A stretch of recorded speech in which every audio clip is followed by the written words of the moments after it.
In 13th century Venice, a young Marco Polo prepared to embark on a voyage destined to become one of history's greatest adventures, or perhaps one of its most enduring myths. According to his own account, Polo journeyed all the way to the court of the mighty Kublai Khan in China. Yet to this day, scholars debate whether he truly made it that far. The sheer scope of his story continues to defy belief. His writings became the bestseller of the Middle Ages, captivating Europe with tales of strange customs, immense wealth, and a civilization more advanced than anything the West had seen. But how much of it was true? Even on his deathbed, Marco Polo claimed that he had only told half of what he saw. "If I had told the whole story," he said, "no one would have believed me." A tale born in captivity in 1298, during a naval war between Venice and Genoa, Marco Polo was captured and thrown into a Genoese prison. There he met Rustichello of Pisa, a prolific writer of chivalric romances. Isolated from the world, Polo entertained his cellmate with tales of distant kingdoms, golden cities, and a people of great refinement. Rustichello was captivated. The two began writing down Polo's adventures, tales that would make the Venetian merchant a household name for centuries to come. But what if it was all fiction? A legacy under scrutiny. One of Marco Polo's harshest modern critics is Frances Wood of the British Library, author of Did Marco Polo Go to China? She argues that he likely never traveled farther than Constantinople, where the Polo family had established business ties. From there, it's possible he gathered secondhand stories from travelers and merchants, weaving them into a fantastical narrative. If Wood is right, Polo wasn't a world explorer. He was a literary plagiarist, yet not everyone agrees. Supporters of Marco Polo point out that many of his observations are incredibly detailed and remarkably confirmed by Chinese historical records. For example, his descriptions of paper money, salt production, and the layout of Chinese cities are surprisingly accurate. The man, the myth, the merchant. When Marco returned to Venice after 24 years abroad, his incredible stories were met with skepticism. He was nicknamed Il Milione, the million, a reference to the countless tales he spun. Some even dismissed him as a braggart, and to this day, the location of his former home is called Corte del Milione, or the Braggart's Court. Despite the doubts, his account continued to spread. Literary scholar Marina Murr believes the skepticism stems from the sheer scale of what Polo claimed to have seen. It's difficult to imagine one man witnessing such an expanse of cultures, cities, and events. Still, his departure date is fairly well established. In 1271, at the age of 17, Marco Polo joined his father Niccolò and uncle Maffeo on a journey to the east, a journey they had already attempted years earlier, journey into the Mongol Empire. The elder Polos had previously traveled deep into Mongolia and had even reached the court of Kublai Khan. Under Genghis Khan and his successors, the Mongol Empire had become the largest in history, stretching from China to Eastern Europe. Known in the West as the fearsome Tartars, the Mongols were seen as harbingers of destruction. Yet, according to Marco's account, Kublai Khan had shown great interest in Christianity. He asked the Polos to return to the West and bring back 100 educated priests. To aid them, the Khan supposedly gave them a priceless item: golden tablets, imperial passports known as paitsi, guaranteeing safe passage across the empire. Marco claimed that these tablets granted the bearer full protection under Mongol law, and that he had seen one with his own eyes. Interestingly, documents from Venetian state archives confirm the existence of such items. A will dated 1310 from Marco's uncle Maffeo bequeaths 3 golden tablets to his nephew. Another document, a dowry list from Marco's daughter Fantina, also references these tablets. These records suggest the paesi were real, so could the rest of the story be just as authentic? The papal mission in the spring of 1271, the Polos departed on a crusader ship bound for Acre in the Holy Land. There, they met the recently elected Pope Gregory VI. According to Marco, the Pope gave them letters of recommendation to the Khan and gifted them a small vial of oil from the Church of the Holy Sepulchre. Only 2 priests, not the requested 100, agreed to accompany them. but even they turned back after reaching war-torn Armenia. Undeterred, the Polos pressed on, facing over 8,000 kilometers of perilous terrain along the Silk Road. Fact, fiction, or both? So did Marco Polo truly walk the streets of Xanadu and dine at the court of the great Khan, or was he simply a gifted storyteller, collecting and embellishing tales from others? While critics question inconsistencies and missing records, such as the lack of mention in Chinese texts of a foreign ambassador named Marco Polo, supporters argue that the scale and accuracy of his account is hard to dismiss entirely. Whether he made it all the way to China or not, Marco Polo's story endures. One of ambition, imagination, and a world far more interconnected than we once believed. They have been traveling for months now. The nearer they get to China, the more intimidating everything around them becomes granted.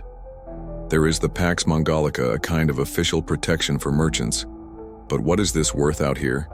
Bandits regularly prey on caravans, plying the trade routes, attacking and plundering. The constant pervasive threat produces an atmosphere both sinister and uncanny. But there are also moments of sheer magic and amazement, yet they always intermingle with fear, spawned by the gruesome legends told and retold around flickering campfires. 2.5 decades later, Marco Polo was to relate them in his sober, matter-of-fact style. Often almost impassively, he tells of bandits who would call upon the devil to darken the skies, only to emerge from a cloud of black dust charging side by side against traders or merchants too poorly armed to mount forceful resistance who would be plundered and often killed. But then Ruster Kell's narrator steps in. It seems as though his professional sense of drama repeatedly places Marco Polo in the midst of the action, making it difficult to decide where a mere account ends and where Rel's imagination takes over. At the end of this particular episode, his hero manages to escape. All others are either slain or enslaved. That's Russell. Does expressly speak of our book as though they were co-authors, which in a way they actually were. There are many passages in the travels where Marco Polo figures as a kind of presenter, but he in turn is presented by Russell. So without Russell, Marco Polo would be practically non-existent in the book as a traveler. Marco Polo was far from unique. Scholars have listed at least 33 men who in the 13th century had set forth to China before him, but his report dwarfs all others by the wealth of its details. In 1253, a Franciscan friar, William of Rubber, had set out from Constantinople for Central Asia and the empire of the Mongols. He left a vivid description of his impressions. To be the first among Tartars was as if I had entered a new world. On one occasion, literally hordes of barbarians came galloping towards us afterwards. I really thought that we'd escaped the devil by a mere hair's breadth. Rook definitely portrays himself as the colorful hero of his own story. With Marco Polo, there is always the impression of a remote collector of facts, which is paradoxically what later caused skeptics to doubt his veracity. I don't think the data-oriented exposition in Marco Polo's book can be taken as a clue that he was not there in person. I rather think that he refrained from putting forth his personal experiences because he was striving for objectivity. I don't see this as an attempt to conceal that he had merely worked with excerpts from other sources. Most of the facts in his account can be verified, and there's no other European source from this era which provides us with more data. For instance, how many days does it take to cross a particular desert? Where do you find food, water, adequate lodgings?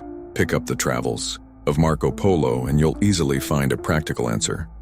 Its author has an eye for even the tiniest detail for travelers from the West.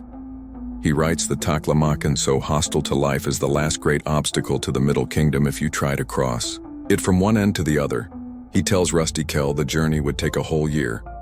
Only by navigating the narrowest stretch could a traveler on horseback manage the crossing in about 30 days. And he tells Russell of wondrous sounds rising at night, like the voices of spirits filling the air with strange music, reminiscent of drum rolls that drive travelers almost out of their minds. It was, Marco says, as if the spirits were calling his name, and often they had lured travelers into the desert, misguiding them to become lost forever. The singing dunes in China, they call them Mingshashan. When the wind raises millions of grains of sand and whirls them about, it creates a disturbing sonorous effect, a fascinating spectacle of nature. To the people of Marco Polo's times, it must have sounded like melodies from another world at the western end of the Taklamakan. The Silk Road divides the Po follow the southern route 30 days later. They reach Dunhang, an oasis, as well as an important city in his account. However, Marco Polo barely mentions it. This is the hub of several trade routes, and the gateway to China proper. Nearby are the Buddha caves of Dunhang, a mysterious site from where Buddhism once spread to the Middle Kingdom along the Silk Road from India. The new faith was carried over thousands of kilometers eastward. Monks had carved hundreds of caves into the sandstone as places of worship and adorned them with innumerable paintings and statues to honor the founder of their religion. So why, Francis Wood wonders, does Marco Polo seem almost unaware of the magnificence of the place? Dunhang is world famous. It's an amazing site in the desert, this wonderful, long cliff which has got about 700 little caves carved into it. It's the most dramatic side that he just mentions the name of the place, and then talks about some Muslim customs, not a word about the cliff, the Buddhas, anything like that, which does seem to suggest that it might not have been a personal visit up to this point. Marco Polo's descriptions of places and cities are in with the caravan trail to Dunhang, but then there's a leap in his narrative as though he had strayed from the plausible route. Here he makes another sudden sally northwards rather pointlessly to Koto. Now, I mean, this is a very kind of mysterious move because Kyoto was the capital of the Tanguts. The Tanguts had been wiped off the map in 1227. So why anyone would go there is difficult to understand. Then he comes back on to Dunhang and there's another vexing detail in the pages that follow. Why is there not a single line about China's Great Wall which stretches along the Silk Road? Once you leave Dunhang, if you come going along the Gansu corridor, you have flat plain between mountains, and then this great yellow wall in the middle. It's unmissable, and it's the most dramatic sight. You would have certainly wondered what on earth it was, but there is no mention of it. This is one of the most imposing structures ever built. For more than 400 years, China's rulers ordered their subjects to construct and renew this gigantic line of defense. At first they used clay, rebuilding long stretches with massive stone bit by bit. In later years, that Marco Polo should have overlooked it entirely seems rather improbable to a modern mind. But then there are other contemporary travel accounts that fail to mention the wall with a single word. Even the first proper map, charted in 1385 and covering the whole of China, does not record it. The Great Wall of China, a complete blank. This 16th century map is the first ever to outline the Great Wall in its course, so Marco Polo did not overlook the gigantic wall of stone. As we know it today, in his time, it was a narrow line of crumbled clay which, after centuries of neglect, had long lost any meaning to the people who lived nearby. 300 years would pass before work resumed on the Great Wall. The question why his account more or less skips the SES of Dunhang, however, remains unanswered. The Polos have finally reached China, yet there are still 0 km ahead before they reach their destination, the court of Kublai in Shanggu. By then, the Grand Ka had proclaimed himself the first Mongol emperor of China in a series of hard-fought campaigns. The grandson of Genghis Khan had succeeded in subduing all opposing Mongol tribes. For the first time in 300 years, the empire is once again united. Under a single ruler, Kublai becomes the founder of the Yuan dynasty. He is the most powerful man on earth, Russell writes, asserting he would always adhere to the truth that when the Venetians arrived, the Khan had called for a magnificent welcoming spectacle and ordered the entire court to participate. This, Russell continues, was regarded as an exceptional honor for the Polos. 3 years after leaving Venice, they have finally reached their destination. An all-important moment, one would suppose, but Marco, now in his 20th year, omits to relate a single personal impression of his first face-to-face encounter with the Emperor of China.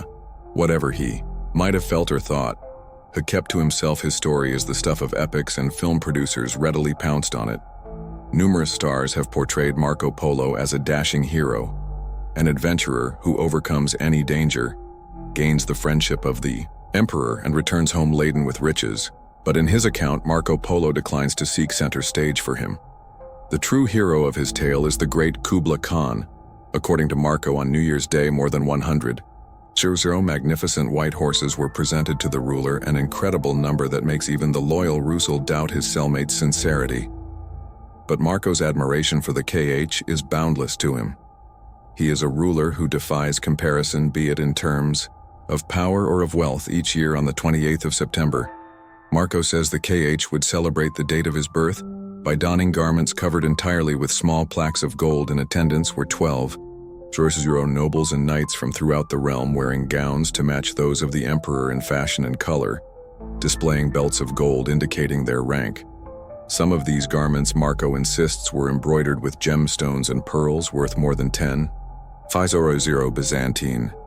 Florin Marco Polo offers a very detailed description of the KH, for whom he has a near-sacred reverence. We read of festivities of ceremonies of imperial hunts, and he dedicates long paragraphs to dress regulations, the bestowing of belts, and the significance of certain braid garments. All this is confirmed by Chinese sources since the 19th century. Scholars have scrutinized ancient Chinese documents for traces of Marco Polo, but there is only one name which bears a phonetic similarity to the Venetian surname Bol. This attribution Bolo equals Polo is still in dispute. But in 2010, Chinese historian Pangai struck upon something that might substantiate the identification of Bolo with Marco Polo. Pangai had dug deeply into the Yuan. The chronicles of the Yuan dynasty. The Yuan relates that a certain Samana, confidant of the Khan, had issued a warrant ordering the arrest of another young courtier named Buolo. The charge: Buolo had violated the standing order that, within the imperial palace, women and men must walk separately when the Grand Ka hears of the arrest. He orders Bol to be brought before him. Having heard his case, the KH not only pardons Bol war, he even entrusts him with an important mission and sends him away to a distant province. Once there, Bolo shall act as the Khan's official collector of taxes. The KH held a protective hand over Marco Polo. Saman felt deeply humiliated. He turned to alcohol and soon died an embittered man. His death caused considerable discontent. Among high officials, Marco Polo standing at court, and even his life were endangered. This was the reason why the wise Khan had sent him to a distant province and out of harm's way. In Marco Polo's account, we read nothing about the arrest of its protagonist. The corresponding passage merely mentions the courtier's general envy and a mission to a remote corner of the empire by checking the place names of the itinerary. Historians have concluded that in 1282, Marco Polo's destination must have been Yangzhou. When we retrace his stages on the route to Yangzhou, it becomes obvious that Marco Polo must have used the post road. This indicates travel on horseback, a privilege reserved for high-ranking officials, which in turn reveals that he must have held a corresponding title. Yangzhou is situated on the banks of the Grand Canal of China, or the Emperor's Canal as it was called in Marco Polo's time, back then being the hub of the salt trade. Yangzhou had grown into one of the wealthiest cities of the empire. According to Marco Polo's own words, he spent 3 years in Yangzhou. At the foot of the Venetian statue, Hans Ulrich Vogel meets historian Pangai, a native of Yangzhou. He has been searching for proof of Marco Polo's stay in his hometown, sifting through documents concerning administrative affairs in medieval China. Pangai has uncovered a number of striking similarities for him. There is no doubt that Marco Polo held a high official post. In Yangzhou's tax and salt authority, no one before had ever listed the 27 districts of the Yangzhou province as precisely and correctly as he did. Chinese sources confirm that this administrative division was in practice for 3 years, only exactly matching the time span Marco Polo claims to have spent in the region. But could he really have held such an exalted position? As a matter of fact, a European in the service of Ku Lan was no exception. China's ruler is known to have drawn on foreign experts, most of whom remain nameless and have left few traces. And there is one irrefutable proof that there were in fact quite a number of them. In 1951, excavations in Yangzhou unearthed a set of gravestones bearing Christian symbols in the 15th century. They had been reused as building material to construct the new city wall. On one gravestone, archaeologists discovered the name of a child, Katerina Ilon, who had died here in Yangzhou in the year of our Lord 1342. Her family hailed from Upper Italy, as did Marco Polo. The inscription tells us that Katerina was the daughter of one Domenico Iloni, a merchant from Gaina. Clearly, Ilon had somehow settled in Yangzhou and was conducting business. This shows that in certain regions it was conceivable to encounter an Italian engaged in trade with the Chinese, from foreign merchant to state official in the service of the powerful salt authority, a leap that is all the more credible as Marco Polo reveals intimate knowledge of its workings to this day. Scholars are amazed at the Venetians' detailed description of the salt-making process in Xiangshan, 200 kilometers from the former seat of the Imperial Salt Authority. They still produce large amounts of China's white gold by exposing seawater to the sun, but there are hints that somewhere in the region, another even older technique of producing salt is still in use. A technique mentioned by Marco Polo tips from the locals Point H. Ulri Fogel towards Dashu, the village of the saltmen. Until quite recently, a saltman's workday began with a prayer in the temple. Zhang Bi was one of them. Every morning they would perform the traditional ritual to ask the gods for their blessing before beginning their day's work. Weeby Django tells of their prayers and how, to his regret, the times have changed so much that the salt output of the village has dwindled to a near standstill. Most of the old simmering equipment has been scrapped to Shanghai. The salt god may have outlived his usefulness, but it still accorded a daily bowl of fruit in time-honored reverence and to invoke his protection over the village. Marco Polo is familiar with all this. He describes in detail the leaching process exactly as it is still practiced by the saltmen of Dashu. Salt is leached from mineral-bearing soils by adding water. When the concentration of a solution is high enough, it is poured into large pans and boiled until the salt particles crystallize. Just the way Marco Polo described it more than 700 years ago, the annual salt tax from a single district, he says, was worth almost 6 million sagi in gold, around 27 tons by today's standard. The data the Marco Polo has left us concerning the Imperial Salt Authority is surprisingly detailed, precise, comprehensive, and systematically chronicled. When we compare this with Chinese sources, we find that it corresponds almost 100%. And the most amazing fact is that these sources date from an era long after Marco Polo's time, so he could not have made use of them for his account. He must have had an insider's knowledge, meaning he saw all this with his own eyes, on her as a tax official and as the ever-curious wanderer between two worlds. Marco Polo experiences the China of the Grand KH as a country replete with a spirit of revival and invigoration. Wherever he goes, new buildings are under construction. Old ones are being enlarged or renovated. The Venetian is aided by the achievements of Quan. He sees a highly civilized state with an administration honed to perfection and a road system unrivaled anywhere else. Time and again, scholars stumble upon seemingly marginal details in his account on either side of public roads wherever possible. The KH demands that trees be planted 3 paces apart, that they may serve to indicate the road surface when covered with winter snow, and to afford summer shade to travelers and their horses. Observations like these leave little doubt that their author had first-hand knowledge of such matters. While scrutinizing documents of the Yuan dynasty's postal system, historian Dang Biha Hai has found 3 sources that confirm the details related by Marco Polo. They expressly state that Kublai was the first ruler to order the planting of trees along the post roads. Many foreign travelers were abroad throughout the Y Empire, but it is only with Marco Polo that we find the kind of marginal details and footnotes that historical documents the imperial palace in today's Beijing, built along the lines of its predecessor from the times of Kublai. Back then, the ruler ordered an entire city to be built from scratch as a symbol of his power, and in 1264 made it his new main residence to Marco Polo. Its checkerboard layout as a masterpiece of town planning and a most magnificent sight to behold, adorned with paintings, marble, silver, and gold, the likes of which Europe has never seen. He is enraptured to control his vast empire. The Grand Khan must rely on dispatches from his roaming officials. These he sends on countless missions to report on anything that might have a bearing on the affairs of state. It is on his tours of inspection that Marco Polo memorizes his huge wealth of details, thus becoming one of the foremost authorities on what back then was modern China, the hinterland of KH. Balik, the KH city, as Beijing was then called, would comprise 200 individual cities. He relates from there, people flock to the capital and bring their produce and merchandise. No fewer than 1,000 carriages and pack horses loaded with raw silk arrive daily. It appears that Marco Polo had developed a passion for China's imposing stone bridges. In his account, the Lugocha Bridge in Beijing takes pride of place. Back then, it was 16 kilometers from there into the capital. The river spanned by the bridge would take merchants and their goods all the way. To the sea in the 17th century, a flood wreaked havoc with the Lugo Chao.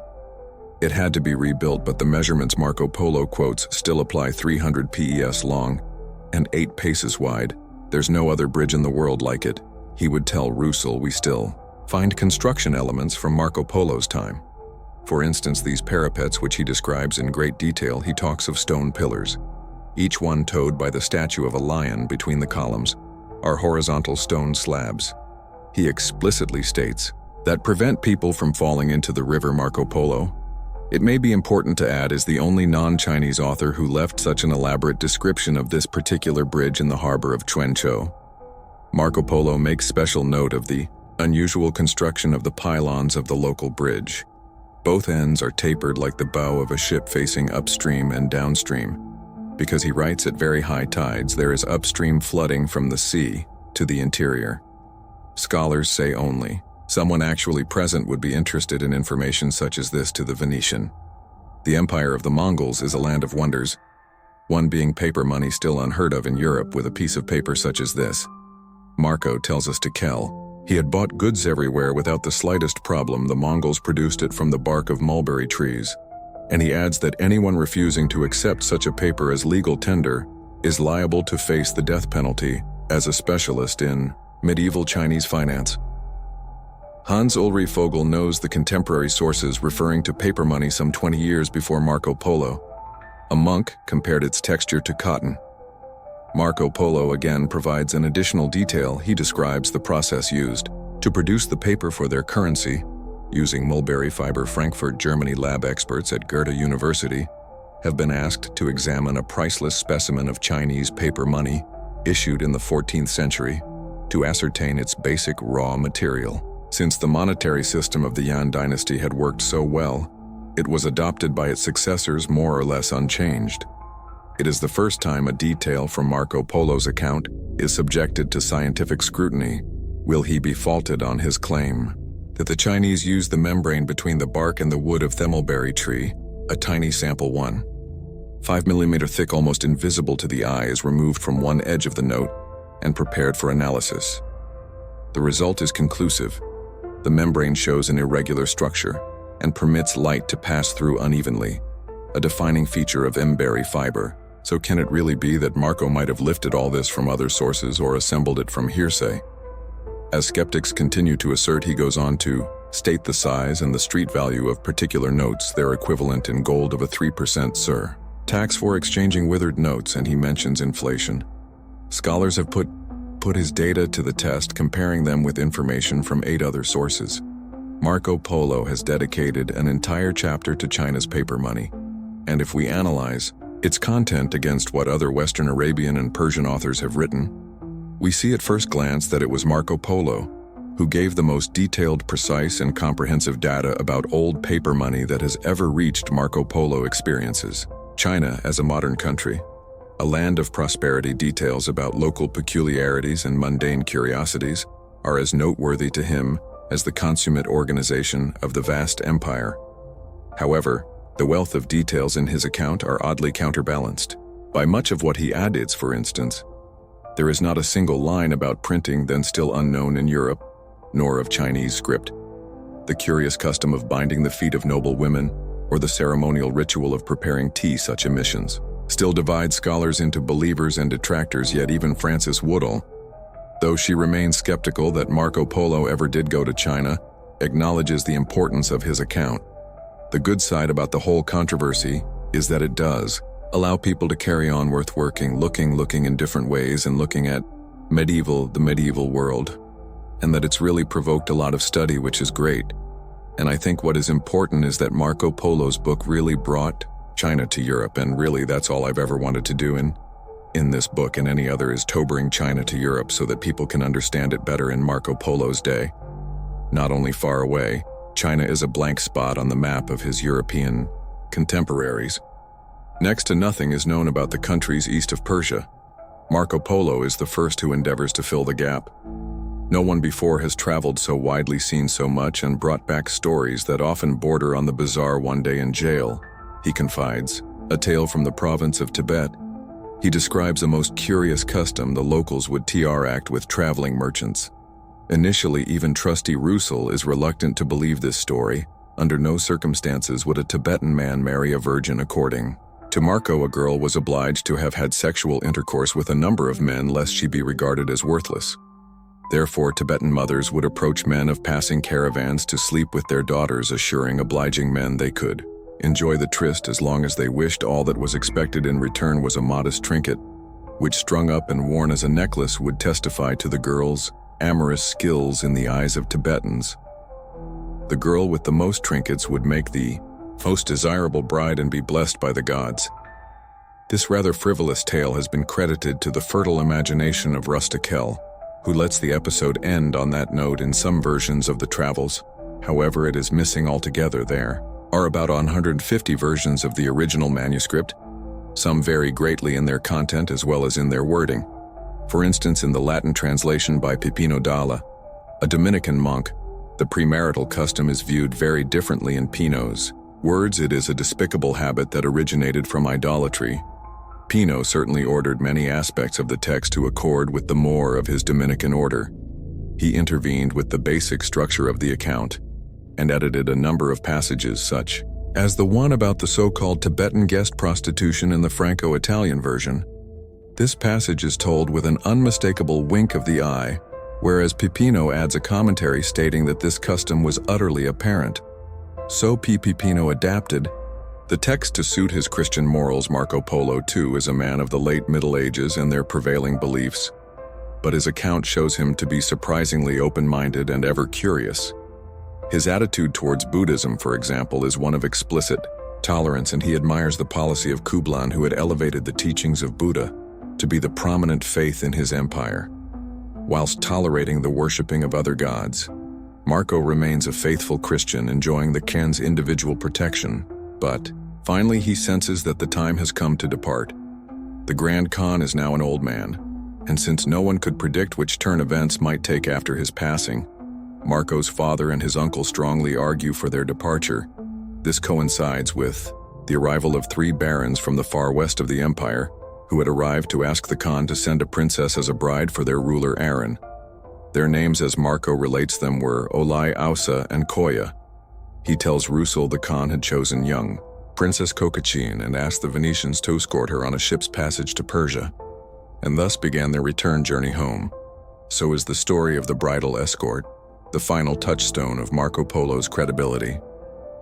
It was only in 1913 that his account was translated into Chinese. Since then, Chinese historians have scrutinized the archives, among them the National Library in Beijing, and in a 15th century encyclopedia, they found what they had been seeking. The Yian confirms the courtship of a Persian delegation and lists the envoys' names. They are Ulai Ausa and Kothea. May not mention the name of Marco Polo, but all the others are there, and there's also a later Persian chronicle by one Rashid Alin, which states the return of the delegation to Persia. So it all fits together and combines into a very plausible order of events. This shows that Marco Polo's account is consistent with the facts, and it's more clear evidence that he actually had been in China. The voyage home was to take 4 years. Shortly after his return, Marco Polo falls into the hands of the Geneves, and with the help of his Selmater Ocello begins to compose his account. 2 years later, Marco is released. Rello alas vanishes from the records. Marco marries into a wealthy family and has 3 daughters, but to his dying day, he is denied recognition by his contemporaries for his achievements as well as for their wondrous account. Priests urge him to renounce his fabrications, finally facing his death. It was time, they say, to admit that his travels were a mere concoction invented as a bid for fame to the Venetians. Marco Po remains Eloni the braggart, yet even on his deathbed, he maintained that he has told merely half of what he had seen, otherwise no one would have believed him. He dies in 1324 in his 70th year. He leaves a small fortune, the account of his travels, and a sober last willing testament. It contains not even a vague reference to his adventures. Marco Polo. His name became synonymous with the quintessential traveler who returned with fascinating tales of places that hold the lure of exotic encounters and make us yearn to visit faraway countries and cultures. But he also left a work of broad horizons, presenting the world of Asia to the eyes of the West. What's more, 168 years after Marco Polo's death, Christopher Columbus set sail determined to discover the sea route to exotic Asia on his desk. In his cabin, a copy of the Travels of Marco Polo, filled with annotations highlighting the most promising destinations, places where AUM and Copia Maxima is said to be great amounts of gold in his time. Few believed Marco Polo, but his account heralds the age of great European discoverers to his dying day. Columbus would believe he had come ashore on some islands off mainland China, in the legendary realm of the Great Ka, where all the while Marco Polo had actually already been there.